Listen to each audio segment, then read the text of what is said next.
राहुल गांधी को थोड़ी सी समझ होती कि उनके ही लीडर्स को उनको फैक्ट चेक नहीं करना पड़ता। सवाल तो उदित राज को पूछना चाहिए अपने नेता से कि आप किसके सुपर स्पोक्सपर्सन हैं, आईएसआई के कि पाकिस्तान के।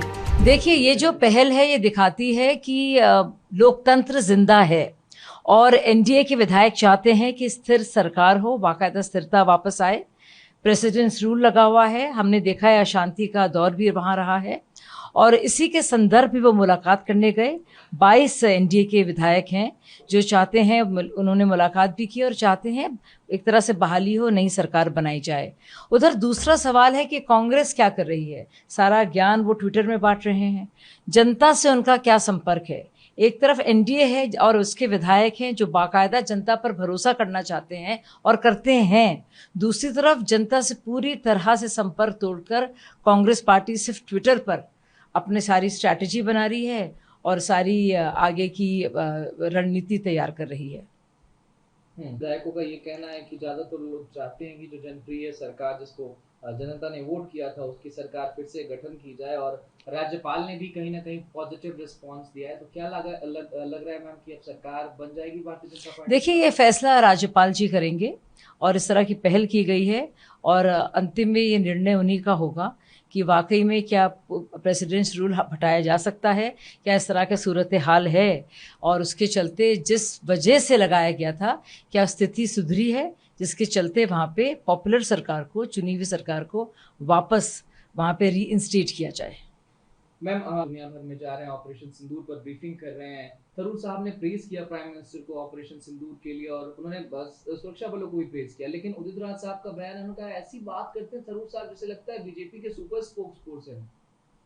देखिए, हमारे मुख्तलिफ डेलीगेशंस दुनिया भर के कई जगहों में जा रहे हैं, कई राष्ट्रों में जा रहे हैं और सारी बात सामने रख रहे हैं मुखर रूप से कि क्या था ऑपरेशन सिंदूर, क्यों उसकी जरूरत पड़ी, क्यों लगातार ये प्रॉक्सी वॉर चल रही है और लगातार पाकिस्तान दहशतगर्दी एक्सपोर्ट करता जा रहा है और कब तक हम बर्दाश्त करेंगे। और उसके चलते चाहे वो मनीष तिवारी हो या फिर शशि थरूर जी हो, उन्होंने बिल्कुल साफ तौर से, स्पष्ट तौर से ये बताया है कि क्या कुछ हुआ, किस तरह से बातचीत हुई आखिर में डीजीएमओ के बीच में और उसके चलते अभी सिर्फ एक विराम के तौर पर है, लेकिन ऑपरेशन सिंदूर जारी रहेगा।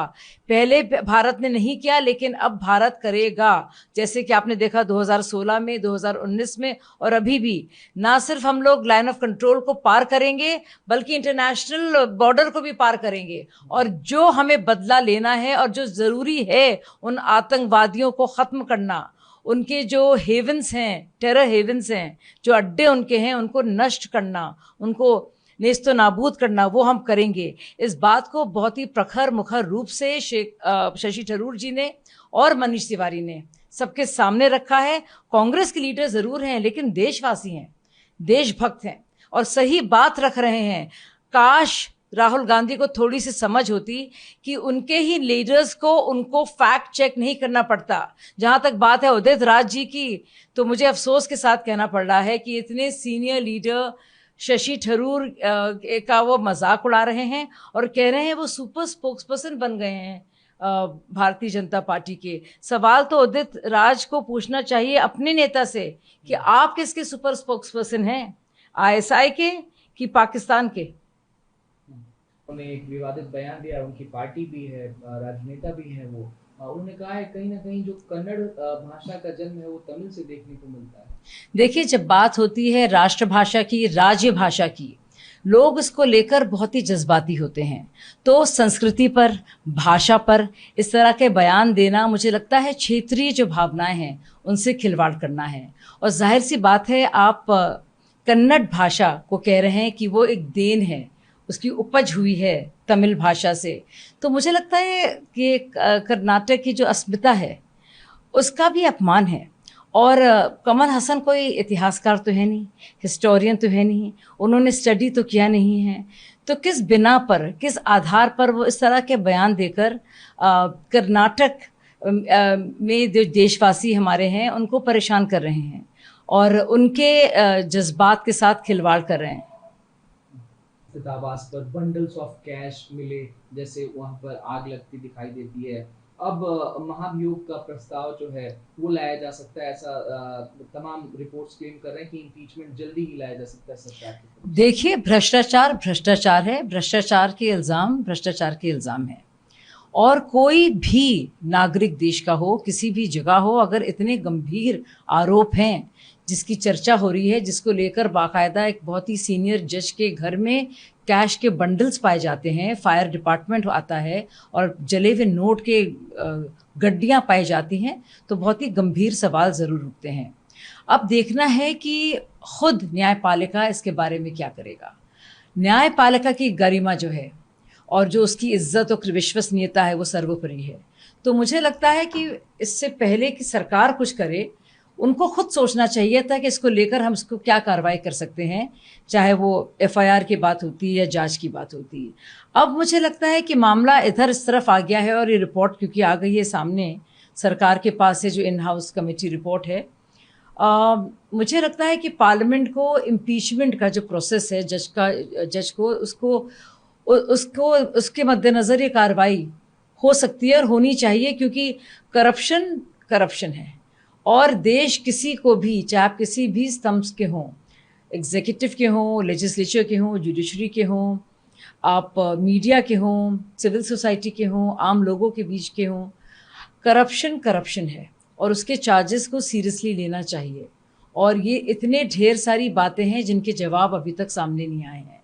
तो पैसे कहाँ से आए, पैसे किसने दिए थे, कितने पैसे थे, उसके बारे में क्या प्रक्रिया है। तो अब जनता भी जानना चाहती है कि क्या हुआ इसको। आप आम लोगों के लिए एक रूल, दूसरे लोगों के लिए अलग सेट ऑफ रूल्स नहीं कर सकते। देखिए, ये जो पहल है ये दिखाती है कि लोकतंत्र जिंदा है और एनडीए के विधायक चाहते हैं कि स्थिर सरकार हो, बाकायदा स्थिरता वापस आए। प्रेसिडेंट्स रूल लगा हुआ है, हमने देखा है अशांति का दौर भी वहाँ रहा है और इसी के संदर्भ में वो मुलाकात करने गए। 22 एनडीए के विधायक हैं जो चाहते हैं, उन्होंने मुलाकात भी की और चाहते हैं एक तरह से बहाली हो, नई सरकार बनाई जाए। उधर दूसरा सवाल है कि कांग्रेस क्या कर रही है। सारा ज्ञान वो ट्विटर में बांट रहे हैं, जनता से उनका क्या संपर्क है। एक तरफ एनडीए है और उसके विधायक हैं जो बाकायदा जनता पर भरोसा करना चाहते हैं और करते हैं, दूसरी तरफ जनता से पूरी तरह से संपर्क तोड़कर कांग्रेस पार्टी सिर्फ ट्विटर पर अपने सारी स्ट्रैटेजी बना रही है और सारी आगे की रणनीति तैयार कर रही है।